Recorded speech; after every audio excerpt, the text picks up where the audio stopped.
तो नमस्कार जोहार, बहुत बहुत स्वागत है आप सभी का हमारे यूट्यूब चैनल पे। दोस्तों आज की इस वीडियो में बात करेंगे BBMKU UG semester third MDC Hindi paper की। जैसा कि आप सभी को पता है दोस्तों, आज 19 फरवरी है और आज एमडीसी हिंदी का एग्जाम लिया गया। तो कुछ ऐसे क्वेश्चन हैं जो कि 1 नंबर के प्रश्न पूछे गए थे और बहुत सारे बच्चे ऐसे हैं जो कि इसका आंसर नहीं मिला पाते। तो मैं आपको वो बताने वाला हूँ। तो पाँचों जो कि 1 नंबर का था वो आप लोग मिला लीजिए। साथ ही साथ देखिए किस प्रकार से आपकी परीक्षा में प्रश्न पूछे गए थे दोस्तों, है ना। तो हिंदी एमडीसी पेपर का है। समय तो आप सभी को पता है 3 घंटा का दिया गया था और 75 नंबर का एग्जाम था। देखिए पहला जो यहाँ पे मैं बात करूँ प्रश्न का खंड का तो यहाँ पे पहला जो क्वेश्चन आपका पूछा गया था, वीर गाथा काल, ठीक है, नाम किसने दिया। तो दोस्तों वीर गाथा काल आदिकाल को ही हम लोग वीर गाथा काल के नाम से जानते हैं और इसका जो नाम दिया है वो आचार्य रामचंद्र शुक्ल ने दिया था। तो जितने भी बच्चे आचार्य रामचंद्र शुक्ल मारे हैं उनका सही सा उत्तर होगा दोस्तों, ठीक है। तो आचार्य रामचंद्र शुक्ल ऑप्शन 1 आपका उत्तर होता है दोस्तों। चलिए आगे बात करेंगे अगले प्रश्न। यहाँ पे जो प्रश्न आपका पूछ लिया गया दोस्तों दूसरा नंबर की, हिंदी साहित्य के प्रथम इतिहास लेखक है। दोस्तों इसके सही उत्तर की बात करूँ मैं दोस्तों तो इसका राइट आंसर ऑप्शन नंबर जो फर्स्ट आपको देखने को मिलता है आचार्य रामचंद्र शुक्ल, वो आपका सही सा उत्तर होगा दोस्तों, ठीक है। तो इसका भी ऑप्शन 1 आपका सही सा उत्तर होगा दोस्तों, फटाफट मिला लीजिए। चलिए आगे दोस्तों, आगे यहाँ पे तीसरा प्रश्न पूछा गया है कि पूर्वी हिंदी की बोली है। दोस्तों इसका राइट आंसर होगा ऑप्शन नंबर 2। पूर्वी हिंदी की जो बोली है दोस्तों वो 2 हो जाएगा क्योंकि यही आपका उत्तर होता है दोस्तों, ठीक है। बहुत सारे बच्चे 1 मारे हैं तो आप ध्यान दीजिए, जो मैं बता रहा हूँ वही होगा दोस्तों, ठीक है। आगे आगे यहाँ पे चौथा जो प्रश्न पूछा गया है कि पूस की रात के कहानीकार हैं दोस्तों। तो ये मैंने आपको बताया था, इंपॉर्टेंट है, आपको कर लेना चाहिए था। तो पूस की रात के जो कहानीकार हैं वो हमारे मुंशी प्रेमचंद्र जी हैं। तो ऑप्शन 1 जो आपको देखने को मिलता है मुंशी प्रेमचंद्र आपका सही सा उत्तर होगा दोस्तों, क्लियर। तो चलिए आगे बात करेंगे पांचवा प्रश्न, अंतिमवा प्रश्न। यहाँ पे जो प्रश्न पूछा गया है कि फणीश्वर नाथ रेणु की कहानी है। दोस्तों फणीश्वर नाथ रेणु की जो कहानी है वो संबंधिया है। जब मैं आपको इंपॉर्टेंट क्वेश्चन बता रहा था तभी मैंने बता दिया था।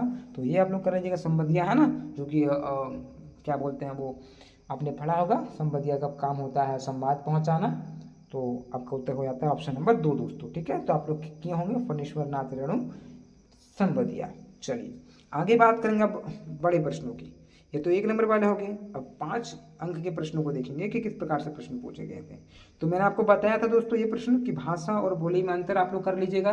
आपने किया भी होगा, परीक्षा बहुत अच्छे प्रकार से गई आप लोगों का। तो भाषा और बोली में अंतर, ठीक है। तो ये प्रश्न पूछा गया था 5 नंबर में। और दूसरा पूछा गया दोस्तों आदिकाल का नामकरण।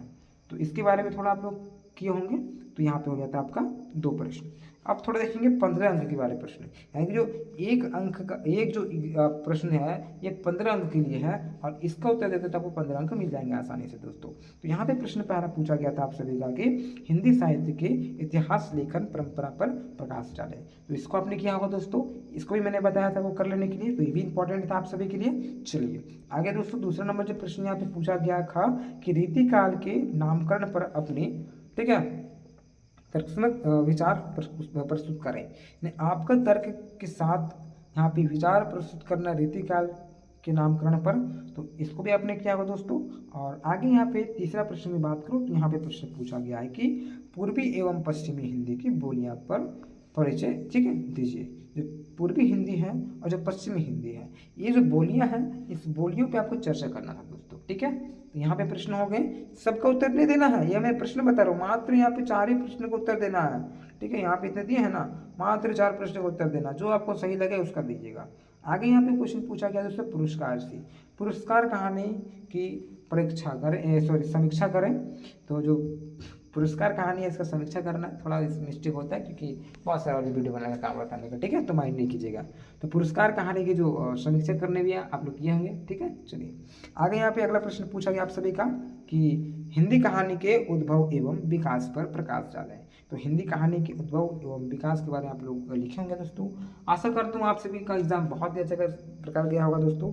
और इसी प्रकार से हमारे चैनल से जुड़े रहें, अपने मित्रों को शेयर करें दोस्तों। आप लोग शेयर बहुत कम क्या करते हैं ऐसा लगता है हमको, ठीक है। आप लोग सिर्फ अपने फायदे के लिए आते हैं और इम्पोर्टेंट क्वेश्चन करके चले जाते हैं, सब्सक्राइब नहीं करते हैं, ठीक है। चलिए कोई नहीं, आप लोग पढ़िए, अच्छे से पढ़िए, अच्छा से रहिए। आप लोग पढ़ेंगे तो मेरा देश आगे बढ़ेगा, यही मेरा ये है, ठीक है। तो चलिए अच्छे से रहिए दोस्तों, दूसरी वीडियो मिलते हैं। जय हिंद, जय भारत।